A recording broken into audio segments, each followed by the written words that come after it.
What's up, everyone? I'm finally back on YouTube. Today I'm going to be covering the recent Dead by Daylight PTB. There's a ton of changes, so let's get into it. The first change coming to Dead by Daylight, which happens to be my favorite, is the Bloodweb improvements. Behavior has changed the Bloodwebs to auto-generate what you get in each web by holding the middle icon. This will auto-complete the web, prioritizing perks. However, in order to access the node, you must have a Prestige 1 or higher character.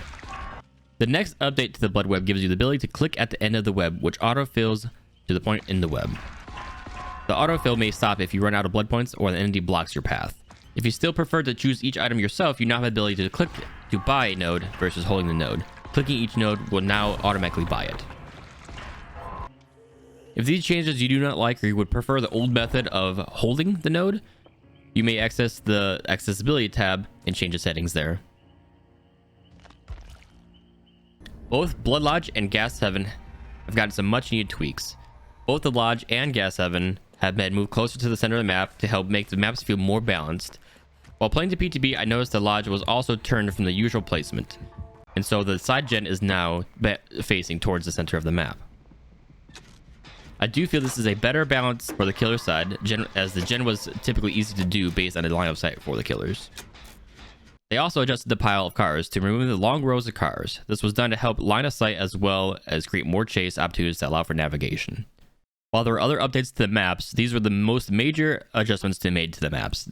Other adjustments were small to readjust tiles, to move placements, and so forth. Next up, we have the visual terror radius. This was a nice improvement brought up from the mobile version of the game. The visual terror radius will now show up as a red heart on your character and will shine brighter the closer the killer gets to you. This is an exciting change that will help many players. If this is not something you find to be helpful, you can disable the feature in the accessibility tab of the settings. Now finally, we get to the last big change that everyone was talking about right now, the healing and perk changes. In total, there are 7 perk changes, and so I will talk about the ones I feel have the biggest impact. Boon Circle of Healing.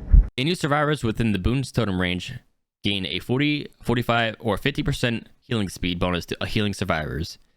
Medkits do not stack with Boon's Circle of Healing. Injured survivors have their auras revealed to other survivors within inside the Boon's totem range.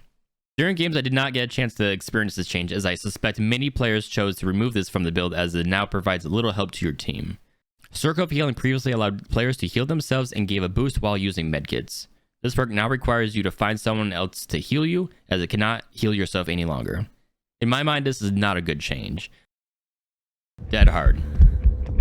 Dead Hard activates if you unhooked a survivor safely or unhook yourself. Press the active ability button 1 while running to gain the endurance status effect for the next 0.5 seconds. Causes the exhausted status effect for 60, 50, and 40 seconds. Dead Hard then deactivates. Behavior has been changing and trying to get players to limit their use of Dead Hard for a long time, as it has consistently been one of the most used perks among players. This change, I think, will cause players to either stop using Dead Hard altogether or force players to play more as a team and try to unhook safely.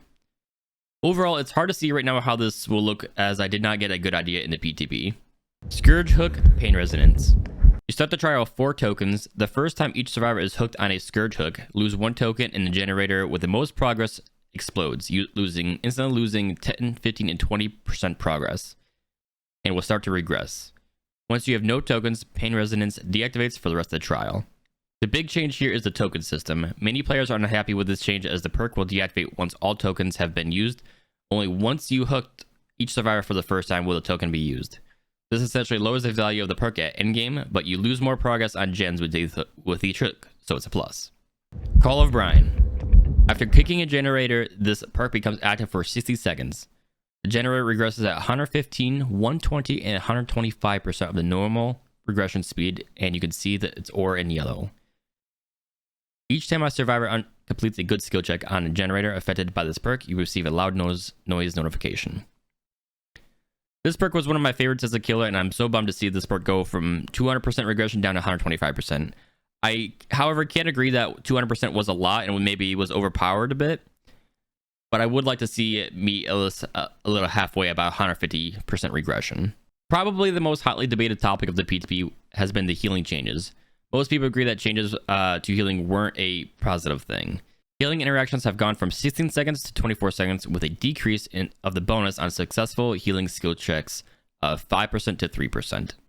During the PTB, the changes to healing felt overwhelming at times. In one game, the team spent the entire match injured because of the slower healing speeds, and a killer was back on top of us before we could heal.